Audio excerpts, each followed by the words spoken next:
So today I'm going to show you how to clean this Nethili or anchovy fish. So guys, let's start with cleaning the anchovy or the Nethili fish.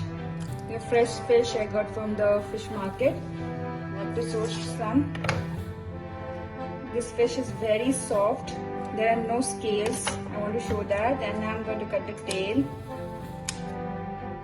And now very slowly on the edge you have to cut it slowly, just this much.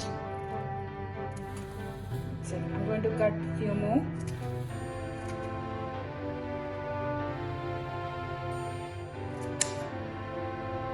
This side, and from here just a very tiny bit we are going to cut towards the head. Okay, and I'm going to show how I'm going to clean the inside of the fish. I'm going to pierce the knife from where I cut it, exactly from there. Just put it inside, push it till towards the neck and slowly push it up. See, it's come out. Just pierce the knife inside and push it upwards